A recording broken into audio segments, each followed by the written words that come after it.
May I invite former Prime Minister, the Right Honorable Raila Odinga, to make his remarks.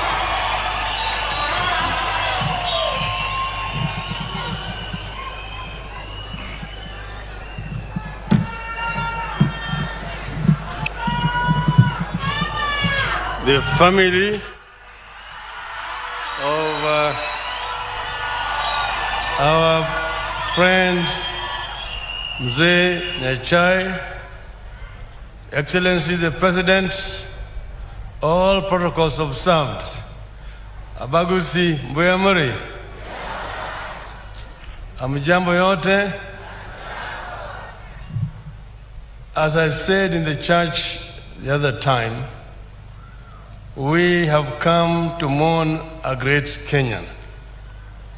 Simon Nyachae, by all accounts, and everything that has been said about him, was a great Kenyan and a great human being. I explained at the time the relationship between the late Musa Nyandusi's family and the family of Jaramogi Oginga Odinga. We are family, and I've explained how I first came to Nyachae in 1954 when I was a small boy, the home of the late Paramount Chief Musa Nyandusi. He was a great friend of Jaramogi, and therefore we are a family. I have had occasion to have long discussions with Simeon, together with our late friend, late Job Omino. And through those discussions, we shared a lot with Nyachae. Nyachae is somebody who was schooled in the tradition of the British civil service, which basically promotes excellency and correctness in service of the people.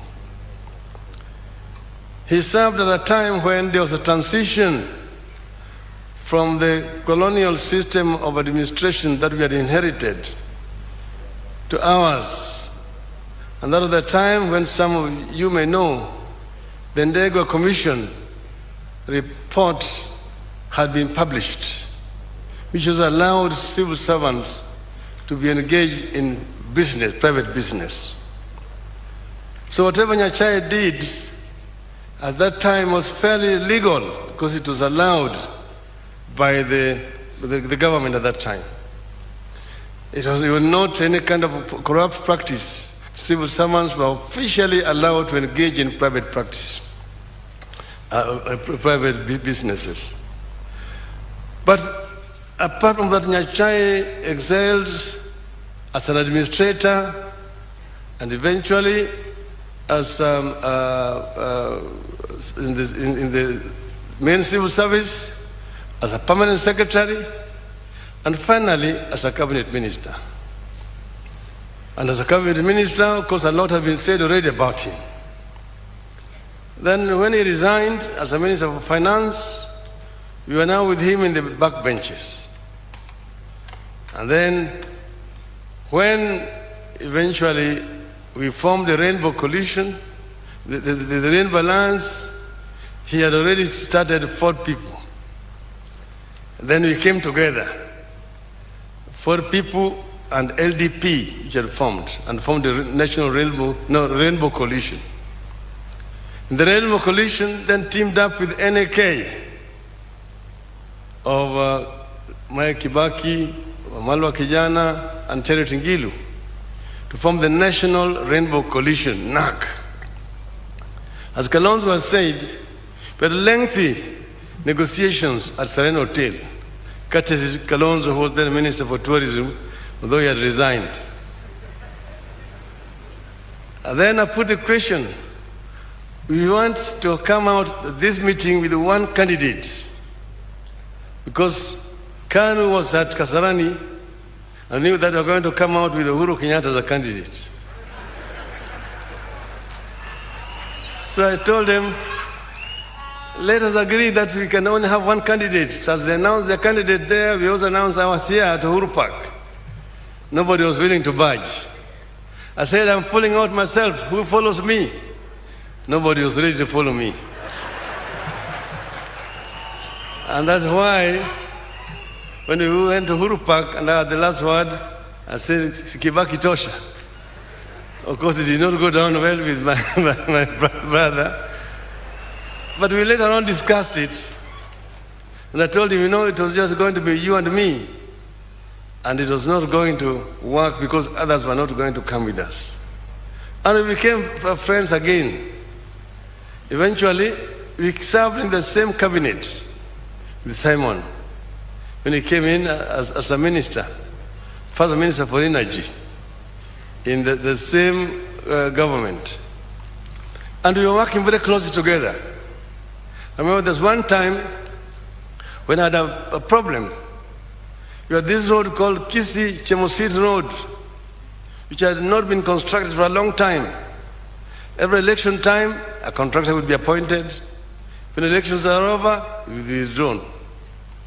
So when I came as Minister for Roads, I put my my Chief Engineer Roads, the late Barnabas Ariga. And I told him, we appoint a contractor and I receive a progress report on a monthly basis. And it was done and completed, the branch to Nyamira town. When I came to Nyamira town, the people told me, we have a tarmac out to town. But for us to go to the provincial headquarters, you have to go all the way through Kisii, around the Yugis, back to Kisumu. Yet from here to center, just about 20 kilometers. So then I went with a cabinet memo to the cabinet, because the contractor had agreed to maintain the same rates to do the 20 kilometers, Nyamira to center. Then, when I presented this, it was opposed by other several ministers. But Nyachae stood by me and said, Mr. President, it is always possible, it's always done in government. So long as the contractor agrees to maintain the same rates, price is going to be cheaper than if you have to go and re-advertise again. Kibaki had a lot of respect for Nyachae. So he said, sawa sawa. That's how I was given a go-ahead to do Nyamira to center, because of Nyachae. May the good, today it's not politics, but I can say BBI. Thank you. Okay. All right. I suggest we're coming to the end. I'm soon going to hand it over to His Excellency the Deputy President. But the Speaker of the Senate is here, Honorable Ken